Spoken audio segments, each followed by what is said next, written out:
नमस्कार सभी बहन भाइयों का आपके अपने चैनल पर एक बार फिर स्वागत है। आज मैं आप लोगों के सामने जो संसार में व्याधियां चल रही है उस पर वीडियो लेके आया हूं कि कुछ जीवाणु इस तरह के फैल जाते हैं जो पूरी दुनिया को संक्रमित करने का काम करते हैं या किसी पर्टिकुलर इलाके को संक्रमित कर देते हैं। शरीर में ऑक्सीजन की कमी हो जाती है तो बाहर से लेनी पड़ती है। इस तरह की समस्या जो आती है तो आपके शरीर के अंदर भी वो चीज़ें हैं, उसी पर मैं योग बताऊंगा कि इन चीज़ों का अभाव अर्थात ऑक्सीजन इत्यादि का अभाव आपके शरीर में न हो और आपका शरीर मजबूत और स्वस्थ रहे और आप दीर्घ जीवन निरोग रह के जिए। इसी पर आज का मेरा वीडियो है। कृपया ध्यानपूर्वक सुने और लाभ उठाएं क्योंकि यह योग जो है बहुत मेहनत से बना रहा हूं, बहुत अध्ययन किया है मैंने और यह अब तक के जितने भी योग हैं उनमें सबसे श्रेष्ठ है, सर्वोत्तम योग है। योग के बारे में बता दूं, योग न आकाश में है, न पृथ्वी में है और न पाताल में है। जीव जैसे मैं, जीव और आत्मा, आत्मा एक अंदर है, आत्मा का एक भाग, और वो उस परमात्मा से मिली हुई है। जो लाइट है, जो मेरे अंदर लाइट है, आप लोगों में जो लाइट है, वो बहुत सूक्ष्म रूप से हमारे शरीर में विराजमान है जब भी हम जीवित हैं। और वो उस विराट जो ब्रह्मांड से भी बड़ी है और जो ब्रह्मांड में व्याप्त है, उस परमात्मा की जो विराट आत्मा है उसका वो अहम हिस्सा है। जब मनुष्य की मृत्यु होती है तो सबसे पहले आत्मा उस शरीर को त्याग देती है। तो चारों आत्मा के अलावा जो चार तत्व हैं वो निष्क्रिय हो जाते हैं और आदमी मृत हो जाता है। जीव और आत्मा की जो एकता है वही योग है। अर्थात योग का मतलब है कि आप उस ध्यान में बैठ के उस परमात्मा का ख्याल करें कि मैं और कुछ नहीं, मैं उसका एक हिस्सा हूं। जब इसकी प्रकाष्ठा पर आप जब पहुंच जाएंगे, इस एकता में पहुंच जाएंगे, तो आपकी आत्मा और परमात्मा की जो आत्मा है विराट, वो एक हो जाएगी। यही योग है। इसी योग पर मैं आपको दीर्घ जीवन, स्वस्थ और सुखी रहने के लिए यह योग लेके आया हूं जो बहुत समझने और देखने का है और ज़्यादा लंबा नहीं है। तो आप इसको ध्यान से सुने और इसको अपने जीवन में, अपने परिवार में, आसपास के लोगों में और जान पहचाने लोगों में इसको कृपया करके शेयर करें, सब्सक्राइब कराएं, लाइक कराएं। क्योंकि यह सभी के स्वास्थ्य के लिए बहुत जरूरी है। अब आप इस योग के बारे में सुनिए। योगी 16 मात्रा से अर्थात 16 बार प्रणव का उच्चारण कर सके उतने समय में ईड़ा बाई नासिका के द्वारा बाहर की वायु को खींचे। अब मैं आपको समझा देता हूं, उसको मैंने पढ़ के आपको बता दिया। अब मैं आपको समझा देता हूं कि शरीर में 3.5 करोड़ नाड़ियां बताएगी आयुर्वेदिक के हिसाब से। 3.5 करोड़ नाड़ियों में 10 बहुत महत्वपूर्ण है और 10 के अंदर भी 3 तो बहुत ही ज्यादा महत्वपूर्ण है। वो जीवनदायी है और उन्हीं से सारा जीवन, ये जो हमारा शरीर का जो ढांचा है वो उसी से चल रहा है। इसमें ईड़ा, सुषुम्ना और पिंगला, ये 3 नाड़ियां हैं। सुषुम्ना नाड़ी जो है वो नाभि के पिछले भाग से निकलती है और जहां से पूंछ शुरू होती है, उस जगह से रीढ़ की हड्डी से शुरुआत उसकी होती है और यहां पर उसकी आके खत्म होती है। सुषुम्ना नाड़ी में जब मनुष्य का बच्चा गर्भ में जाता है तो सबसे पहले जो धड़कन शुरू होती है वो सबसे पहले इसी नाड़ी, ये नाड़ी बनती है, नाड़ी में ही उसकी धड़कन शुरू होती है और उसकी आत्मा का निवास हो जाता है। जब आत्मा आ जाती है तो उसकी धड़कन शुरू हो जाती है, यहीं से उसके जीवन का प्रारंभ होता है। और जब मनुष्य या किसी जीव की मृत्यु होती है तो इसी नाड़ी से उसका जीवन समाप्त हो जाता है। जीवन का प्रारंभ इसी नाड़ी सुषुम्ना नाड़ी से है और अंत भी इसी नाड़ी से है। इसलिए ईड़ा, सुषुम्ना और पिंगला आयुर्वेदिक शास्त्र के अंदर इन तीनों का बहुत महत्व बताया गया है। इसके अलावा अलग अलग धर्म शास्त्रों में भी इसका बहुत महत्व बताया गया है। तो कृपया इस योग को सामान्य योग न मान के आप इसको ध्यानपूर्वक देखें और इसको करने का प्रयास करें।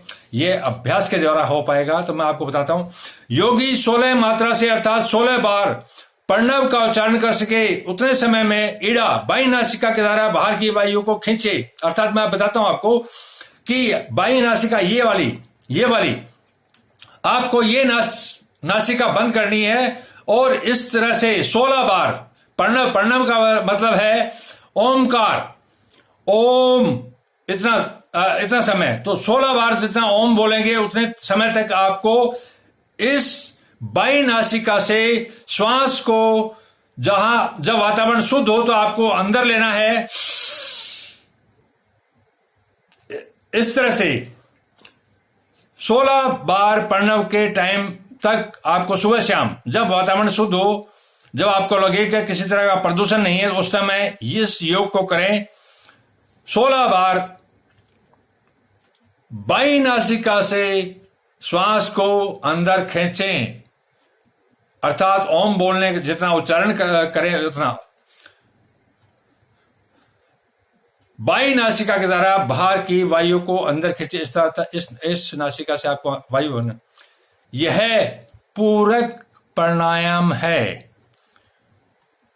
एक ही योग के 3 हिस्से बताए गए हैं। यह पूरक प्राणायाम है। इसको आप लोगों ने ध्यानपूर्वक देख लिया। अब मैं आगे बताता हूं। फिर इस पूरित वायु को 64 बार प्रणव का उच्चारण करने में जितना समय लगेगा उतने समय तक सुषुम्ना में रोक के रखें। अब इसी पूरित वायु को अंदर जो वायु ली गई है इसको ये ईड़ा इस नासिका से जो आप वायु अंदर ले रहे हैं वो ईड़ा में जा रही है। ईड़ा नाड़ी में जा रही है और वो सुषुम्ना में जब आप रोकोगे उसको तो वो सुषुम्ना में रुकेगी। उस नाड़ी में जो जीवनदायी नाड़ी बताई गई है उस सुषुम्ना में रोको उसको। सुषुम्ना में रोकने का जो टाइम है प्रणव के उच्चारण जितना उसको, फिर इस पूरित वायु को 64 बार प्रणव का उच्चारण करने में जितना समय लगे उतने समय तक सुषुम्ना में रोके रखे। इसे कुंभक प्राणायाम कहते हैं। ये अर्थात इसको रोकने वाली जो प्रक्रिया बताई है, इस नासिका से वायु अंदर लेके सुषुम्ना नाड़ी के अंदर रोके रखने का जो प्राणायाम है उसको कुंभक बताया गया है।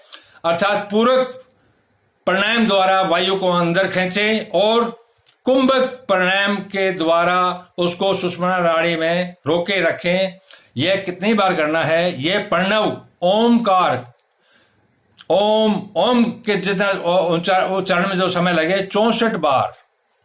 16 आपने अंदर लिया, 64 उसको अंदर रोकें जितना प्रणव का उच्चारण हो सके उतने समय तक।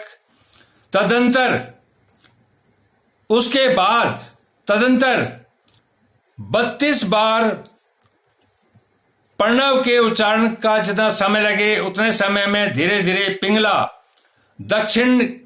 दक्षिण नासिका के द्वारा उसको बाहर निकाले। इसे रेचक प्राणायाम कहा जाता है। इसके बाद सबसे पहले 16 बार इसको अंदर प्रणव जितना उच्चारण हो ले और जितना प्रणव का उच्चारण हो सके 64 बार उसको 64 बार के जितना समय तक उसको सुषुम्ना नाड़ी में रोको। ईड़ा से ले सुषुम्ना में रोको और दक्षिण नासिका से फिर उसको 64 हिस्सा रोकने के बाद इस तरह से करके अंगूठे को दक्षिण, ये नासिका दक्षिण कहलाती है, इससे 32 बार प्रणव का उच्चारण जितना समय लगे उतने समय तक इसको धीरे धीरे छोड़ें। तो इसे रेचक प्राणायाम कहा जाता है। योग शास्त्र के जानकार पुरुष इसको प्राणायाम कहते हैं। इस प्रकार पुनः पुनः बाहर की वायु को लेकर पूरक, कुंभक और रेचक प्राणायाम का अभ्यास करें और क्रमश मात्रा प्रणव के उच्चारण का समय बढ़ाता रहें। अर्थात जो 64 है उसको आगे भी बढ़ा सकते हो, 16 को 32 कर सकते हो इस तरह से, और 32 को 64 कर सकते हो इस तरह से।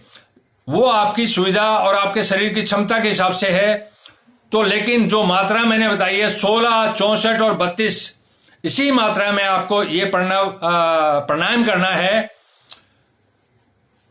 इससे कम ज्यादा न हो। इस प्रकार का प्राणायाम पहली बार 12 बार करो आप, तदंतर उसके बाद 16 बार और फिर क्रमश और भी अधिक बार करें।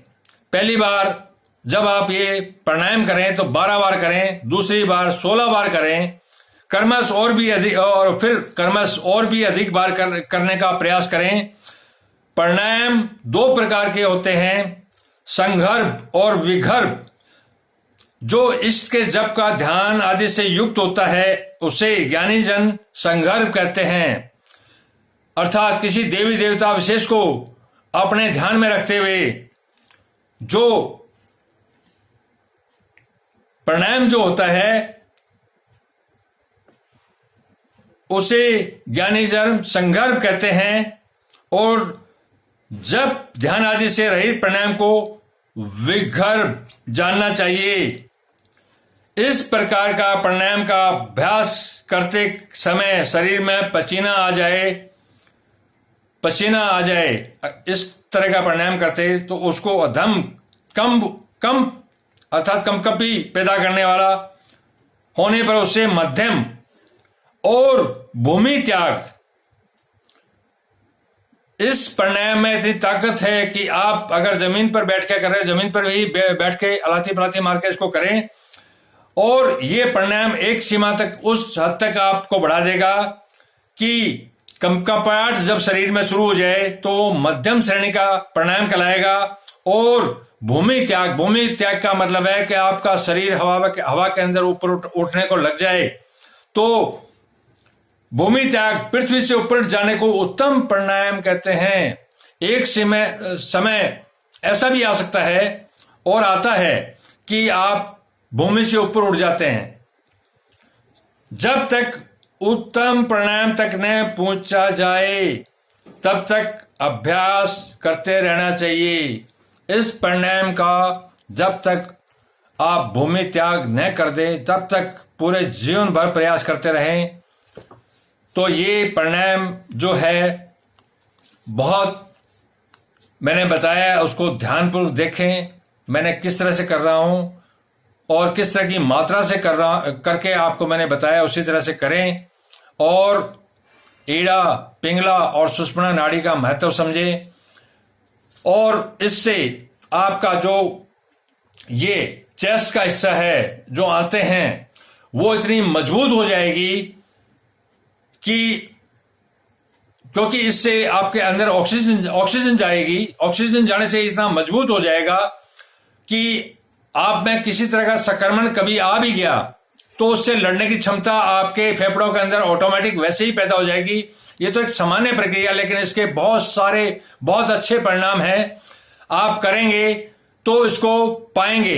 इसके कोई साइड इफेक्ट नहीं है, कोई नुकसान नहीं है। और लोग इस तरह के ज्ञान को जिस तरह से मैं खुला वितरित कर रहा हूं, लोग करते भी नहीं है, वो स्वयं अपने लिए रखते हैं स्वार्थ के कारण।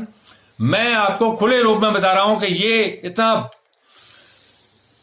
दुनिया का सबसे श्रेष्ठ योग है जो आपको जीवन भर काम आएगा और आपके परिवार और आपकी सुरक्षा का कवच बन जाएगा। तो कृपया इसको हल्के में न लें।